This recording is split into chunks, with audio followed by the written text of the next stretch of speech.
Have you ever wondered how close you've come to danger without even realizing it? At Shivering Vault, we take you there, one story at a time. But before you drift off, consider liking this video, commenting where you're watching from and at what time, and subscribing to keep these chilling stories coming. Now, let's dive into these unsettling tales.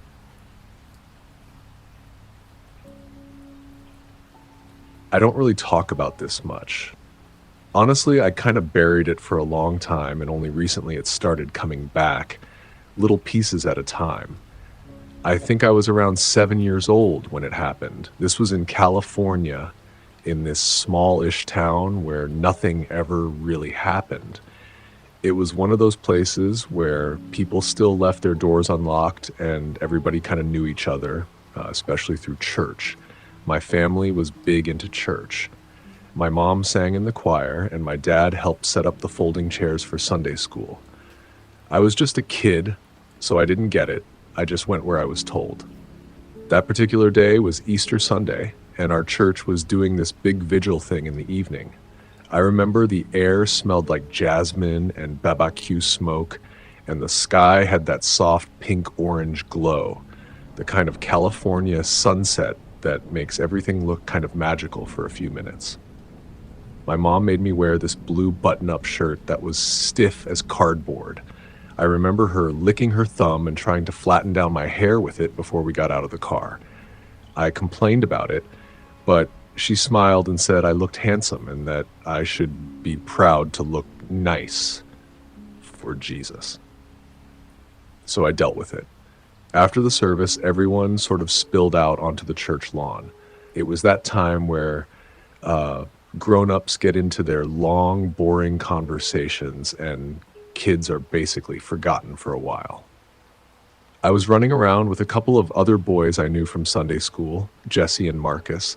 We were playing tag near the side of the building where the parking lot started to empty out. That's when I first noticed the man with the camera. He was standing kind of to the side near the hedges that ran along the fence.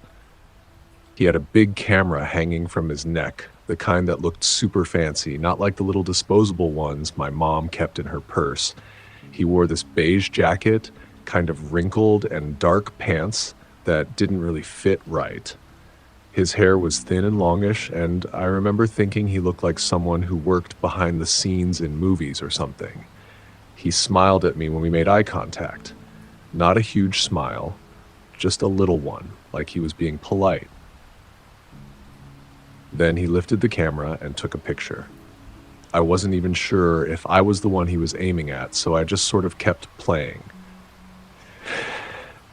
A few minutes later, I was sitting on the curb, tired from running, when he walked over. He crouched down, keeping just enough distance to not seem weird, but looking back, he was definitely too close. "You've got a great Easter smile," he said. I remember blinking at him, kind of confused. "You look really sharp today," he added, motioning to my shirt. "You mind if I take another picture? I'm with the church bulletin. We're collecting memories." That phrase stuck with me, collecting memories. It sounded like something my mom would say when she took photos of me blowing out birthday candles or standing next to Christmas trees. I didn't say much, just kind of nodded. I mean, he was an adult, and I'd been raised to respect grown-ups, especially at church, so he lifted the camera and took a few more photos. He didn't ask me to pose or anything, just told me to smile. I remember him nodding slowly, like he was really studying my face through the lens. After that, he stood up and looked around.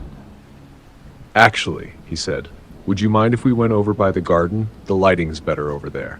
Just a couple more photos, and I'll let you get back to your friends." The garden was behind the church, past this little white gate that usually stayed closed. It had a wooden arch over it with vines growing across the top. I'd been back there before with my Sunday school class. It had roses and some benches and a little statue of an angel. I figured he just wanted it for the background or something. So I followed him. And I remember that's when I started to notice little things, like how he walked kind of fast, even though he kept saying this won't take long, or how he kept glancing over his shoulder. I don't know if I would have said I felt scared at that point, but I definitely started to feel off. I remember thinking he didn't smell like other grown-ups. Not like cologne or soap. He smelled kind of like a garage, like oil and metal and something sour. When we got near the back gate, he reached for the latch and started to open it. That's when I heard someone yelling. It was a girl's voice, high-pitched and panicked. "Hey, what are you doing?" I turned around and saw Samantha. She was one of the older girls at church, maybe 13 or 14.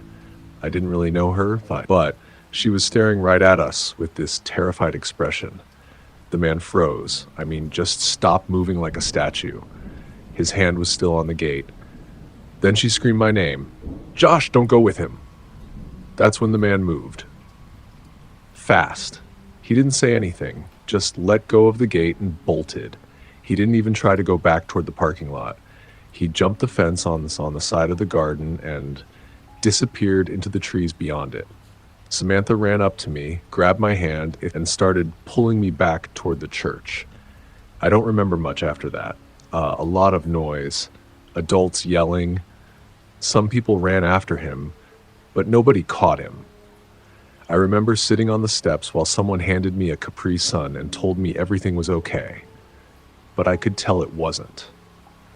The police came later. I had to sit in this cold little office with a female officer who asked me to describe him. They said the church hadn't hired any photographer. No one knew who he was. They looked at the pictures on the church security cameras, but he didn't show up in any of them. It was like he knew exactly where the blind spots were. They told my parents I was probably being targeted, that if Samantha hadn't seen us, if she hadn't yelled when she did, he might have taken me through that back gate and no one would have noticed for a while. After that, I wasn't allowed to go anywhere without an adult, not even to the bathroom during service. I hated it, but now looking back, I get it. It's been years and they never caught him. Sometimes I wonder how many other churches he went to, how many other little boys in itchy shirts he told had a nice Easter smile, and sometimes I wonder if he ever did get someone.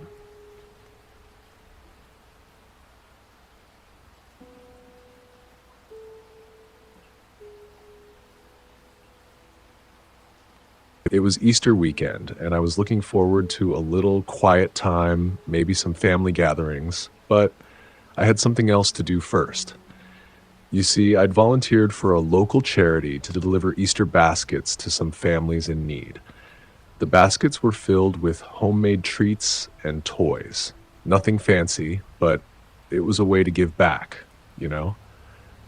I had a car packed with these colorful baskets, and I was driving through the vast, empty stretches of Southern California where the landscape can make you feel like you're alone in the world. It was just past noon, and the sun was beating down hard, making the asphalt shimmer like a mirage. There wasn't much out there, just miles of cracked earth and scrubby bushes on either side of the road. The kind of place where the land stretches out and seems to go on forever. It was the kind of drive where your mind starts to wander, but you also can't let your guard down too much because it's so isolated. I was headed toward a tiny town that barely showed up on the map, one of those places you pass through without ever realizing you've been there. As I was driving, the silence in my car was almost deafening, except for the occasional hum of the engine and the soft crackling of the radio. Nothing was stirring on the road. No other cars, no animals, just emptiness. I was only about halfway through my drive when I realized I hadn't seen any gas stations in what felt like forever. I'd been driving for close to 2 hours, and the little gas gauge on the dashboard was starting to get dangerously low. So when I saw a rundown station on the horizon, I didn't hesitate to pull in. The place looked like it hadn't been touched in years. Rusted metal pumps and a faded sign hanging crookedly above the entrance. I parked at one of the pumps, shut off the engine, and stepped out into the oppressive heat. The air smelled like dust and gasoline. The building itself was a small, squat structure, weathered by the years of relentless sun. The windows were cracked, and the door to the convenience store was half hanging off its hinges. As I waited for the pump to do its thing, I noticed a man standing off to the side by the road. He was just standing there, staring off into the distance, not moving. He had dark, scruffy hair and was dressed in an old, faded jacket and jeans. His posture was odd, slightly hunched, as if he was either waiting for something or just lost in thought. I didn't think much of it at first. After all, I was in the middle of nowhere, and people here could look strange for all sorts of reasons. Maybe he was just some local guy who'd wandered over to get a drink or use the phone. As I finished fueling up, I noticed the man was closer now. He wasn't walking, but he was standing at the edge of the sidewalk near my car. He had that vacant look about him, like someone who had just finished a long, tiring day. But then, as I slid back into the driver's seat and started to roll up my window, he stepped forward almost too quickly and waved his hand toward me. At first, I thought he was just being friendly, but his movement felt too deliberate, too sudden. I froze for a second, then rolled down my window just enough to hear him. "Hey, can I ask you a favor?" he said in a calm, steady voice. I gave a small, nervous smile and nodded. "Sure, what's up? Could you give me a ride? Just up the road a bit. I don't mean to be a bother, but I really need to get to a place just a few miles from here." His voice was so normal, so casual, but something about it made my stomach tighten. I paused for a moment, looking at him through the cracked window. My eyes flicked to the gas station, where there was no sign of life. No one in the store, no cars, no movement. I was alone. I shook my head, trying to be polite. "Sorry, I'm not really heading that way. I've got a lot to get done today." The man didn't seem to take no for an answer. He leaned slightly forward, his expression turning a bit more insistent. "Come on, just a short distance? But I swear I'm not going to be any trouble. You can just drop me off and then you can keep going." I wasn't sure why, but his voice was starting to make me feel uneasy, like there was something in it that I couldn't quite understand. The calmness, the insistence, it was too much. I should have said no right then and there, but something in me hesitated. Maybe it was the idea of being alone on that road, or maybe I just didn't want to seem rude. My gut was telling me to drive away, but I wasn't sure why. His presence felt heavy now, like he was waiting for me to make a decision. I rolled the window up just slightly, trying to make it clear that I wasn't interested in helping him. But then something happened that I didn't expect. The man reached out with his hand, grabbing the handle of the door and jerking it. "Please, just let me in," he shouted suddenly, his voice now sharp, desperate. My heart slammed into my chest as I pulled my hand back in instinctively. The door was locked, thank God. I could feel the panic rising in my chest as his face twisted into something darker. "Let me in," he shouted again, this time more forcefully, banging his fist on the window. "You don't understand. I need to get in." I froze, my mind racing as I tried to process what was happening. My hands were shaking as I fumbled for the keys, my fingers slipping on the ignition. I could hear the thudding of his fist against the window, louder and louder, echoing in my ears. I tried to stay calm, but my instincts were screaming at me to get away from him. As I slammed the car into drive, I could see his face change. His mouth twisted into a snarl as he stepped back, still staring at me with those wild, crazed eyes. I didn't look back. I didn't even check the rearview mirror as I hit the gas and tore down the road, my heart pounding in my chest. I drove like I'd never driven before, barely noticing the road as I sped past. I don't know how long I was driving, but I didn't slow down until I reached the nearest town. My hands were still trembling as I pulled into a parking lot. After a few minutes of sitting there, trying to calm myself, I pulled out my phone and called the local sheriff's office. My voice was shaky as I explained what happened. They said, they'd send someone out to the gas station to check it out. I couldn't really explain it in words, but everything about the man had felt wrong. I didn't know who he was or what he wanted, but I wasn't about to find out. I I never heard back from the sheriff's office. I They didn't find anything unusual at the gas station, and I never saw that man again. But I've never forgotten that look in his eyes, the way his face twisted when he realized I was leaving. Sometimes, when I drive through the desert, I still think about that day. I wonder if that man was waiting for someone else. Like,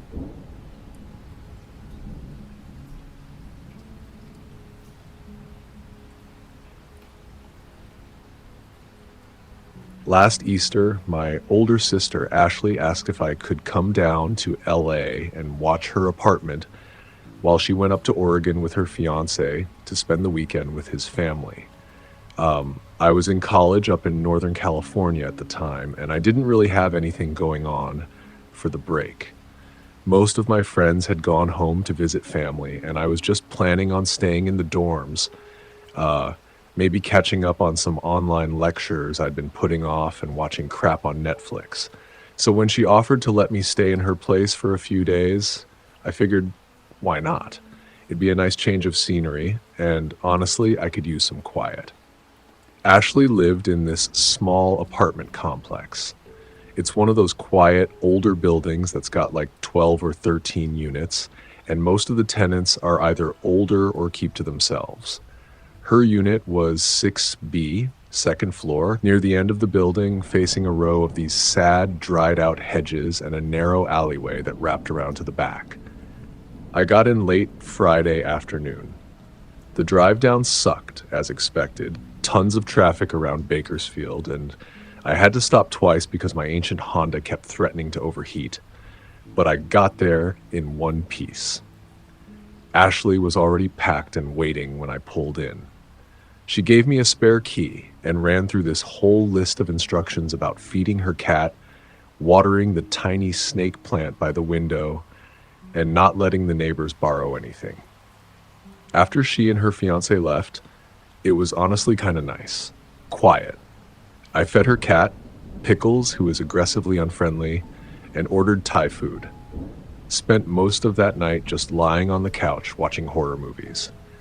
Saturday was just as uneventful. I went for a walk around the block that morning, scoped out the nearby Trader Joe's, and picked up some snacks. I remember it being really warm that day, like unseasonably warm. I had to crack open the window by the kitchen just to get a breeze going inside. Ashley's place has this weird, stale smell to it, like closed up books and lavender detergent. Not bad, just kind of heavy. That night, I FaceTimed a friend from school, then sat around finishing the leftovers from the night before. Around midnight, I made sure everything was locked up tight. I even double-checked the little latch on the sliding window in the kitchen. Then I turned in. I slept in Ashley's room because she insisted I'd be more comfortable in her bed than on the weird futon in the living room. I fell asleep with the cat curled up in the hallway, halfway between my door and the bathroom. I remember thinking how peaceful the apartment felt. Still, I didn't hear a single noise from the neighbors. No TVs through the walls, no footsteps upstairs, just dead quiet. That silence didn't last. I don't know what time it was exactly when I woke up. I hadn't been asleep for very long. The room was still completely dark, except for this faint glow from the digital clock on the nightstand, 2:13 a.m. At first, I wasn't even sure why I woke up. You know when you just snap awake, but there's no sound or light or anything specific that pulls you out of sleep? It was like that. I was just about to roll over and try to fall back asleep when I heard it. This faint metallic sound, click, click. It was slow at first, light, like something small tapping metal. My first thought was the plumbing. Ashley's apartment is old and the pipes are weird, especially near the bathroom. But the more I listened, the less it sounded like plumbing. It was too precise, too intentional. I sat up in bed, my mouth dry. The clicking kept going, but now it was faster. Pickles, the cat, had moved. I noticed that right away. Earlier he'd been in the hallway, but now he was crouched low to the ground near the foot of the bed, completely still. His ears were flat and his eyes were locked on the bedroom door, wide and unblinking. That's when I realized where the sound was coming from. The front door. You know how apartments have those hollow metal doors with the locks built into the handle? That's what Ashley had, and the clicking. It was the handle, the doorknob. Someone was messing with it, not jiggling or pounding, working it. I slid out of bed and crept toward the bedroom doorway. I peeked around the hallway corner toward the front door. For a second, I actually stood there frozen. Not scared, exactly, just confused. The front door had one of those peepholes, the kind that kind of bulges out from the inside and gives you that distorted fisheye view. I tiptoed up to it and leaned in slowly, pressing my eye to the cold metal. And there he was, a guy, tall, wearing a hoodie pulled up, sleeves down to his gloves, was bent over, his face almost pressed against the lock. I couldn't see much, not in detail, but the way he moved. He wasn't panicked. He was calm. Precise. Like he'd done this before.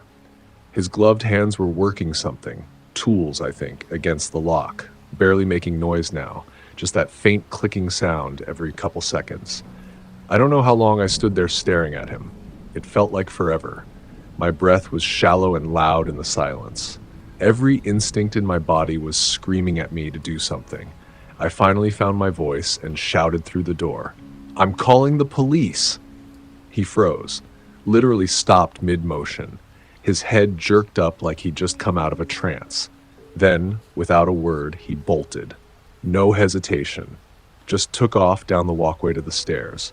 I backed away from the door and just stood there shaking. My hands were trembling so bad, I dropped my phone twice before I could unlock it. When I finally got through to 911, I could barely get the words out. The dispatcher kept asking me to repeat the address. I gave them every detail I could think of: height, clothes, how he moved. They said someone would be on the way and told me not to open the door for anyone but uniformed officers. I sat on the floor in Ashley's bedroom with the door locked, holding a kitchen knife I'd grabbed from the drawer. Pickles wouldn't come near me. He was still in the hallway, just watching the front door with this weird, frozen posture. When the officers finally knocked, I nearly jumped out of my skin. They were polite, but kind of casual about the whole thing, like it wasn't that uncommon. One of them took a look at the lock and pointed out faint scratches and tiny gouges around the keyhole. He said, "Someone tried to get in here." They took a statement, looked around the hallway outside, and said they'd file a report. Told me to stay inside, keep the door locked, and that they'd do a few extra patrols that night just in case. Then they left. I didn't sleep the rest of that night. When the sun finally started to rise, it didn't bring much relief. I didn't open the door. I didn't even move from the couch except to feed Pickles. Around 9:30 a.m., Ashley called. I didn't even say hello. I just blurted it out. The guy, the lock, the cops, everything. I could hear her voice change immediately. She kept saying, "Are you okay? Oh my God, you're sure he didn't get in?" I told her no, he never got in. She said they were already on the road heading back early and they'd be home in a few hours. I think she felt guilty, I don't know, but she told me to stay put and to absolutely not open the door until they got there. So I didn't. They got back around 1 p.m. Ashley told me that about 3 weeks earlier, she'd gotten a weird knock on her door in the middle of the night. Around 1 a.m. She didn't open it, just looked through the peephole. There was a guy standing there in a hoodie, facing the door, not moving. She figured he had the wrong unit or was drunk, so she waited until he left, then went back to bed. She didn't report it. She didn't think it was anything. After hearing what happened with me, she swore it was the same guy. She kept saying it had to be him. Ashley didn't sleep in the apartment for a week. She booked an Airbnb down the street and stayed there until the lease ended a month later. They moved out that May. As for me, I haven't house sat since that night. Truth be told, I hardly even spend the night alone anymore.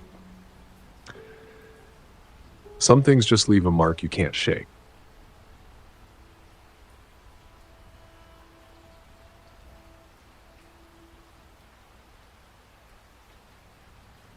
It was Easter Sunday, one of those spring days in California when everything seems to bloom in a rush.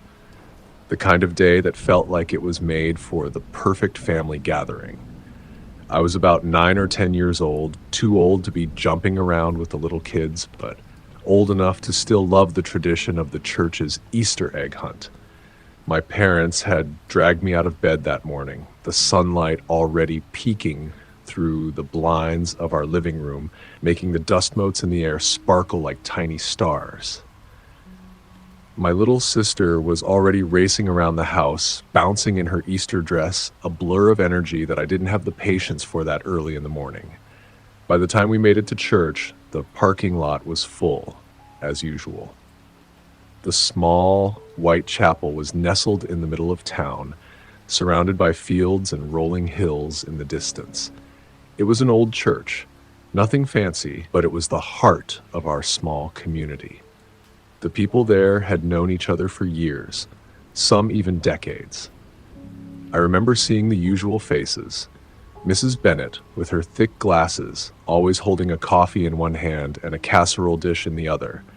Mr. Miller, the burly man who was always quick to make a joke, his voice booming even in the quietest of moments. The hunt always started after the morning service, once the sun had risen high enough to warm the backs of our necks.